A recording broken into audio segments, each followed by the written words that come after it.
I wouldn't want it any other way. I love my life. I love what I do. I wouldn't want it. It's not, we all have a choice.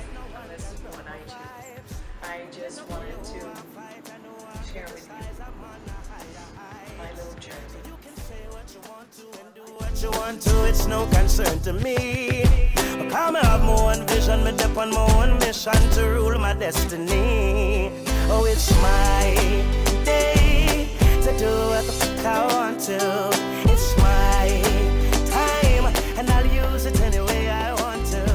It's my life, and I'm responsible. I think sometimes you want. I've been smoking for 17 years. Both my parents died very early in life. My mother at 55, my father at 60. So nearing 40, in my mid-30s, I thought, I don't want to be like them. So I had to make that change. But that first, before you can even make that change, the transition in your head, that first is where it happens. And yeah, I had to do that. I was a single parent, and I thought, no, enough, time to look after you. But I didn't know how much food would come in after that. So I instead of smoking, I took up something else. I was tearing it down and gained a lot of weight after quitting smoking. I think I went from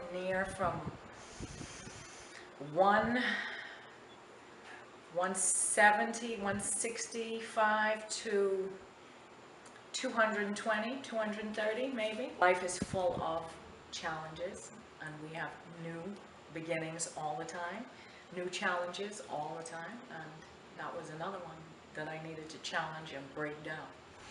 That feeling was so scary. I can remember the morning pulling up to that gym. I remember walking in there. I was terrified. I was terrified. I didn't even want to go in. And I walked through as fast as I could with my head down, didn't look at anybody, and got on the treadmill. Did my walk, turned that off, got off the treadmill, and walked out quickly as I could, didn't look around, didn't want to look at anybody. And I kept coming. And then several people would say, hi, good morning, or encouraging words. I remember Antonius Roberts was so kind to me. And he was so encouraging. So yeah, little things like that help. I mean, I just thought that meant a lot when he was so encouraging. It just takes one little small word to say something kind to somebody and encourage them. We are all where we're at, And that's where I was at, and I just kept going and going, and then eventually it was my happy place. And then I just developed a love for exercising each morning. It starts my day, it makes my day go that much better. It just makes me feel so much better. My day it's my happy place. When I am training in that gym, I love the feeling that I get. I love the feeling when I leave, and then I start my day. I'm a nicer person after exercise. And one day, I came up with this crazy idea that I wanted to do a triathlon. And I asked a couple friends if they would want to do it too, and they were like, yeah, they never did one. So we trained. We didn't know what we were doing, how we were training. We just knew we had to swim hard as often as we could, bike hard as often as we could. I've told you that before. We'd wake up 3:45, 3 o'clock in the morning to be on the bike, 4:15. Do a 30-mile ride and be back home, or go to the gym after. I think it was crazy.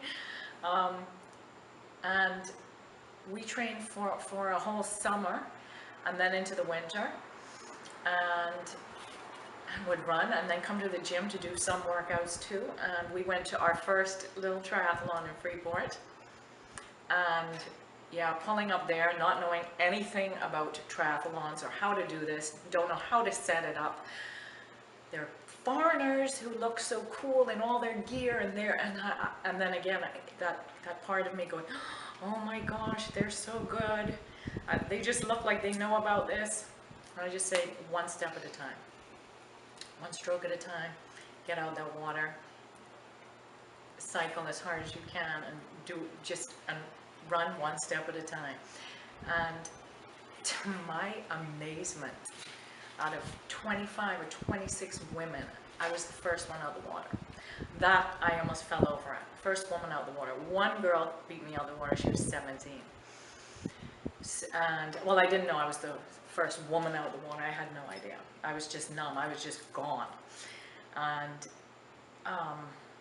I finished first in my age group.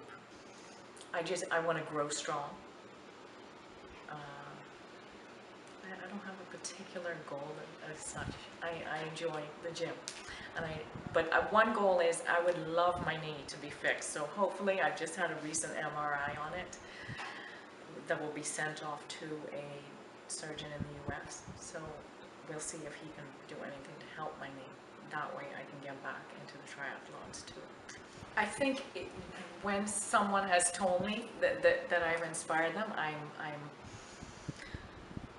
almost shocked. I inspired you. I'm nearly shocked. I'm honored. I feel very humble and honored that I would inspire somebody. I can't believe I inspire my 21-year-old daughter, you know, who I just adore to pieces. But yeah, I didn't set out to inspire anybody, as selfish as that seems. I set out to try become a little more healthy and not so fat and quit smoking and just clean up my life. And I am so much happier for it. So I didn't set out to inspire somebody, but it does make me feel good. And perhaps it may give some people hope that you can exercise and have fun, and I love it. It makes me feel good, and if I inspire somebody during that, then that is wonderful. The most important relationship to me, I think, that's been affected by the changes that have taken place in my life is my daughter, because she had a mother who smoked. She had a mother who became overweight. And I needed to make those changes, and those she voices and says she's so grateful for, because my parents died very early in life. They did exercise, but they lived unhealthy to some degree because they both were heavy smokers.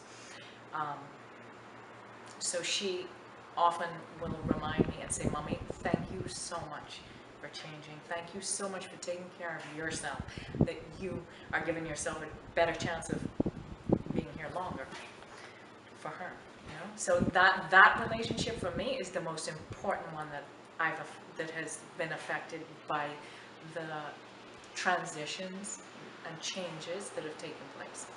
Even though I was chubby, I didn't like being chubby, but I still was happy. I still did things I loved. You know, I enjoyed parenting. I loved riding. I embraced everything that was there.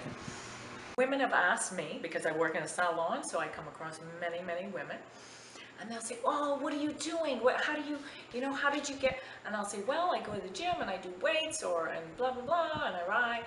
"Oh, no, I can't do weights. When I do weights, I get big."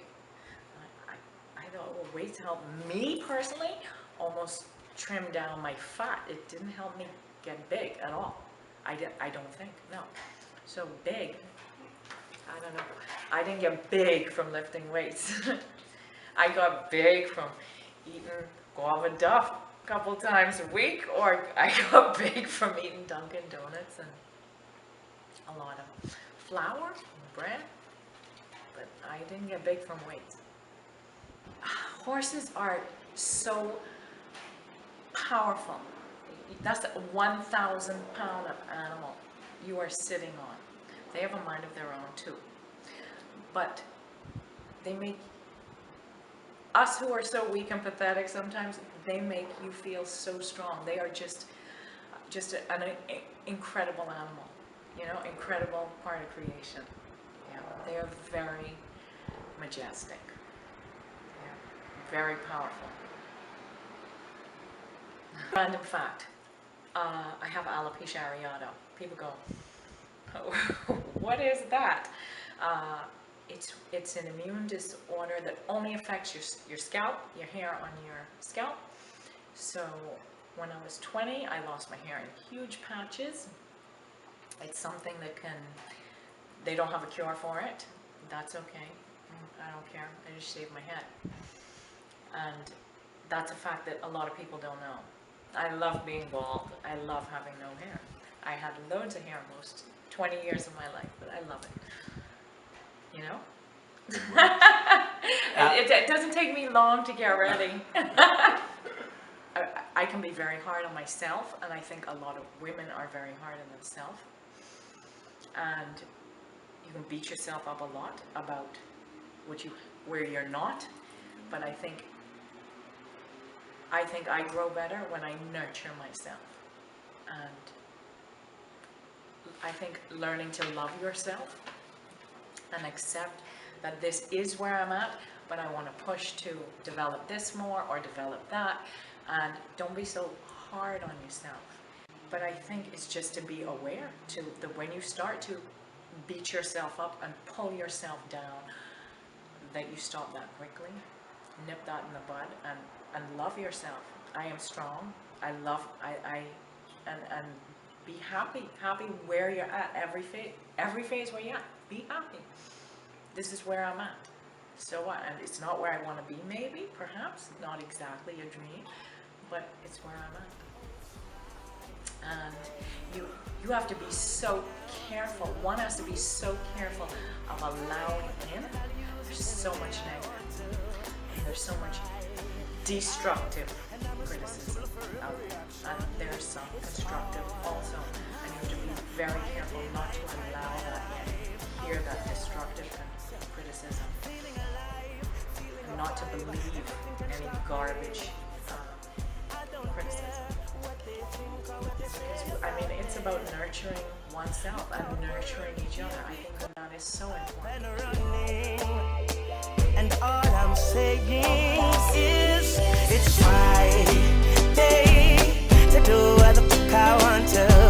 It's my time, and I'll use it any way I want to. It's my life, and I'm responsible for every action. All mine, my day, my time, my life.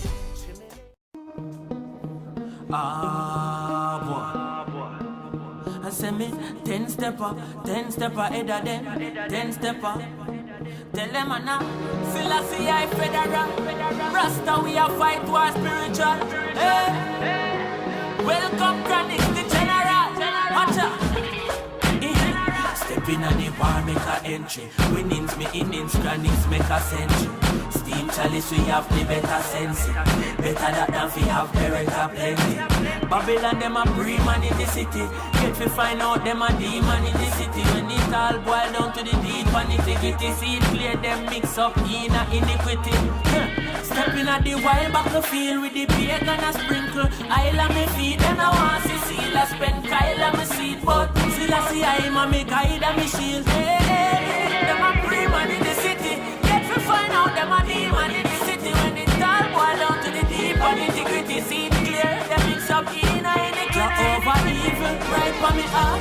Babylon afraid when the Gideon start. Man a warrior boy. Tell them man a warrior boy. Full suit of armor, sword in a hand. Ready for go chant down dirty Babylon. Man a warrior boy. Tell them man a warrior boy. Chronics feel warrior.